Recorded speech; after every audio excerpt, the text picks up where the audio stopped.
For just the third time, Ontario's Legislative Assembly has appointed a new Environmental Commissioner for the province. Joining us now on her new role, her priorities for the office, and the new climate treaty struck in Paris last December, we welcome Dianne Saxe, the Environmental Commissioner of Ontario. It's good to have you here at TVO. Thank you for having me. We aren't the first to interview you, so I'm going to quote the first maybe who had you. Here's what you said to the Law Times after your appointment last October. They report, one of her priorities as she takes that office, she says, is to simply, quote, make it matter. It's extraordinary that after 22 years, most knowledgeable, well-informed, English-speaking people in Ontario who are concerned about environmental issues have never heard of the Environmental Commissioner or the Environmental Bill of Rights, she says. Let's start there. Why not? The Environmental Commissioner's office has written a large number of excellent technical reports over the last 22 years, but they haven't been widely read. So we've had a tremendous technical capacity, but not as good a communication capacity. And that's one of the things that we're changing. Well, to that end, can I read you something here from the Environmental Bill of Rights? Subsection 1 does not permit any person to seek leave to appeal from a decision about a proposal to which Section 22 does not apply because of the application of Section 29, 30, 32, or 33. Now, I'm not saying the whole EBR is written that way, but there's enough of it written that way that maybe because it's not in English, it's a bit intimidating for people who want to get involved. Is that possible? Well, I mean, that's a paragraph that a lawyer can love, you know. I was an environmental and energy lawyer for 40 years, and that paragraph makes perfect sense to me. Mm-hmm. But you're right. It's not the statutory wording of the Act that makes it useful to people. It's the basic rule that it creates. The germ of the idea that the Environmental Bill of Rights is built on is that environmental decisions are too important to be left entirely to government, that the public has a role, and that if the public is informed and given an opportunity to comment, we will have better decisions. So the Environmental Bill of Rights contains a significant structure to allow exactly that. My recollection is it was Bob Rae's government back in the 1990s that established the Environmental Bill of Rights to begin with, and if it has had, in the intervening quarter of a century, some successes, you want to give us a hint at what some of them might be? There've actually been quite a lot of successes. The most recent is the neonicotinoids, the pesticides that kill bees and other essential pollinators. This has been a very difficult issue for governments around the world to deal with because grain farmers use these pesticides and they believe that it's important for them to protect their crops. On the other hand, our entire food system depends on pollinators like bees, and they are in deep trouble. Right. So in this case, the Environmental Commissioner's Office did an intensive study of the science and was able to come out with a neutral, authoritative report on the science, documenting the severe hazard that neonicotinoid use, particularly excessive neonicotinoid use, poses to pollinators.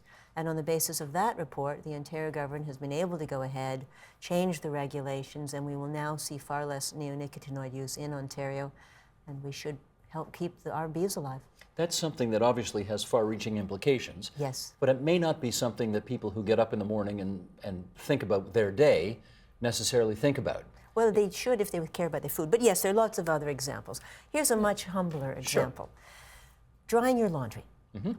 Now, in many subdivisions, there are subdivision restrictive covenants. And the idea, particularly in the 60s, 70s, 80s, was that it was low class to see people's laundry. And so the covenants say you may not dry your laundry outside. You must use a fossil fuel powered dryer or an electrical dryer. Which environmentally doesn't make a heck of a lot of sense. Which doesn't make a heck of a lot of sense when we have the sun and the wind for free. So it was actually a couple of young people who got together and put in a request for review and said we should allow people to dry their laundry the way humans have dried their laundry for thousands of years. Mm-hmm. And the Ontario government listened and adopted a regulation accordingly, and now in any subdivision in Ontario, you can put your laundry outside. And that's thanks to? And that's thanks to the Environmental Bill of Rights. Okay, so if you don't have the profile, your office doesn't have the profile that you think it should in order to affect as much change in society as you'd like to see. Yet. So what's the plan to change that? Well, one of the things is to talk to people like you, Our first step is to make sure that the bill works as well as we can make it. So we've been meeting with the deputy ministers of the different ministries that we work with to make sure that they comply better with the Environmental Bill of Rights. And we're already seeing significant improvement since I first went to talk to them, and we expect to have formal commitment letters from the ministries on our website in February. And by then we do expect to see continued improvement in their compliance with the bill. Once the government is complying, then we can go out to the public and encourage them to use it better. We're going to be offering much more training, and we're going to be giving more profile to the people who come in and bring us really good applications. It's not just training, it's money too, isn't it? A lot of people, I suspect, fear it's a huge, expensive, bureaucratic, legal process to try to use the EBR. Is that in fact the case? No, it doesn't cost anything at all. This is designed specifically for citizens to do. I think training will help people to know exactly what they need to do. We're going to be providing a checklist. We are going to be providing enhanced training. A lot of the environmental groups already know how to put together a good application. And we think that once people see some more of the successes coming out, they'll be encouraged to try their own.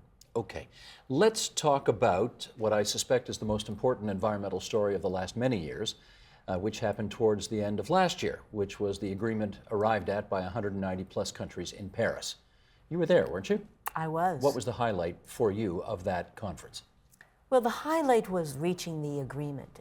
That was an extraordinary achievement. I think very few people understand, first of all, how difficult it was to do this, how many stars had to align at once to make this agreement possible, and how much better the agreement that they finally reached was than anything we saw in the painstaking process of the negotiation. So it was an incredible achievement. It's not to say that it's enough. It's not enough by itself, we all know that.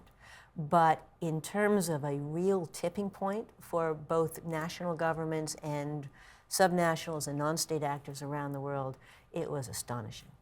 There were some neat ideas, I gather, that came out of the conference. For example, bringing lighting to various parts of Africa which currently don't have it. Tell us about that idea. You saw a presentation about that? I saw a fabulous presentation from a young man who had looked at what could he do to really help people in destitute areas of the world become part of the modern economy.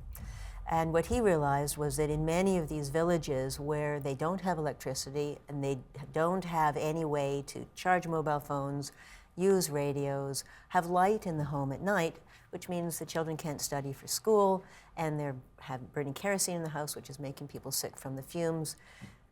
And there are electric lights available, you can buy solar packages, but most very, very poor people can't afford them. So he put together a financial innovation and a technical innovation, and he has these little packages about that big, the size of a large book. And they have, first of all, a solar panel, which is the size of a book, and an LED light, and a radio, and a cell phone charging port. And he leases these kits out to very poor women for just a few cents a day. And the women pay for the rental over their cell phones by renting cell phone charging to their neighbors who used to have to walk an hour away to charge their phones. And at the end of the year, the women have paid for the device, and they then have it, which they can use basically as a small business, and they have light in the house. The air quality in the house is cleaner. The kids don't get as sick. They can study. They can stay in school. They have radios so they can find out the news and the weather forecast. And they've got mobile phones that they can keep charged so they can find out what the market prices are so they don't get scooped by the middleman. So this is not pie in the sky. It's actually working. It's happening right now. How about, was there another one about money managers?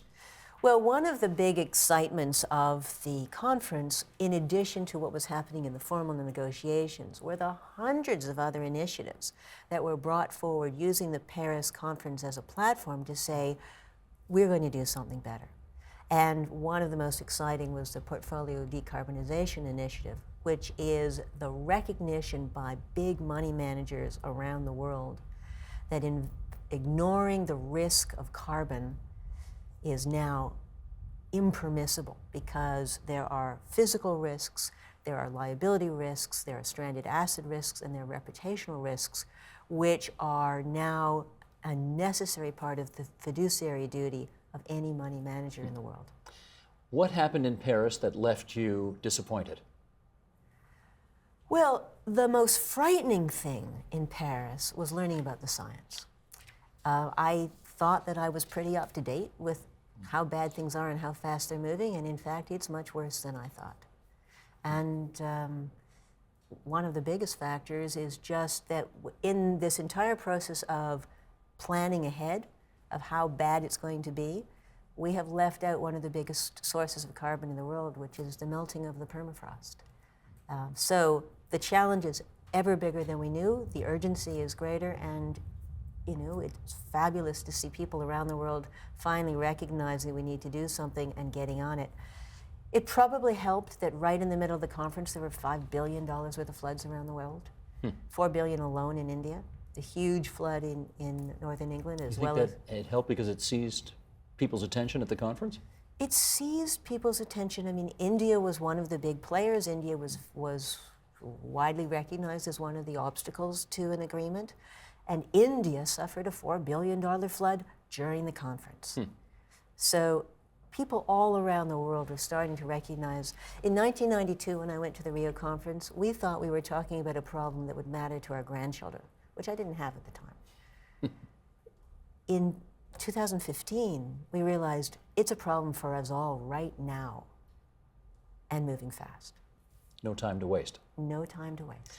My hunch is if you asked people across the province of Ontario about the Blue Jays, even people who aren't baseball fans would know something, and a lot of people would know a lot about the Blue Jays.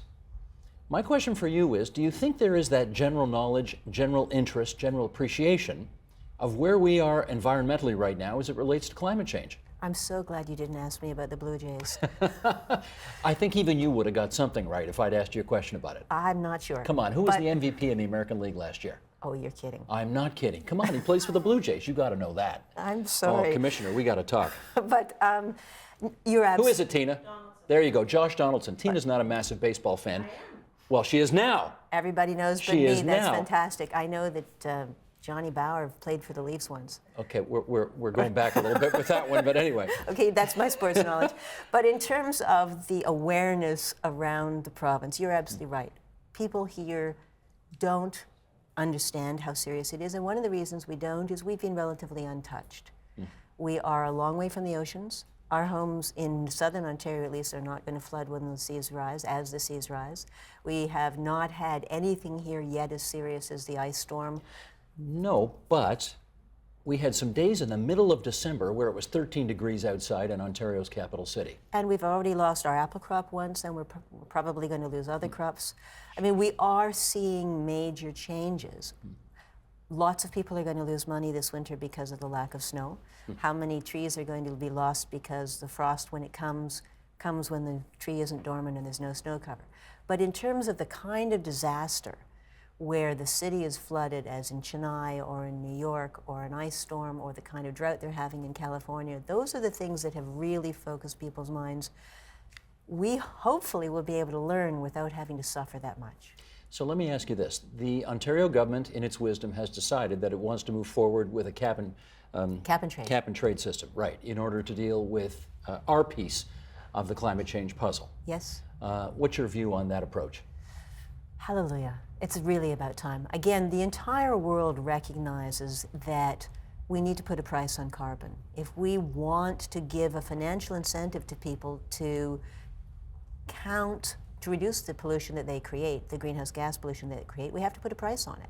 If it's free, if doing the wrong thing is free, doing the right thing is expensive, people are more likely to do the wrong thing. The criticism I have heard, though, is that when you go to a cap and trade system, as opposed to, say, a simple carbon tax on carbon in society, that you open the door for a whole lot of shenanigans by lobbyists who will get in there, negotiate with government, and get all sorts of exemptions for their sector. Are you worried about that? Well, the same thing can happen with the carbon tax. Both methods can work. British Columbia has certainly proved that a carbon tax can work and work well. On the other hand, there are some significant potential advantages to a carbon market, and we're going to have, between California, Quebec, Ontario, and now Manitoba's looking at joining, a significant trading block that will allow us to build up some expertise and to get better environmental outcomes at a lower cost. Are you allowed to say whether you have confidence in this Liberal government's ability to negotiate a good, clean cap-and-trade system? Well, I'll be watching to see. Okay.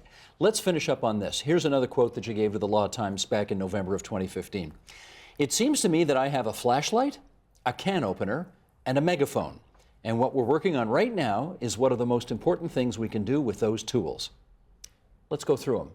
What do you want to do with a flashlight?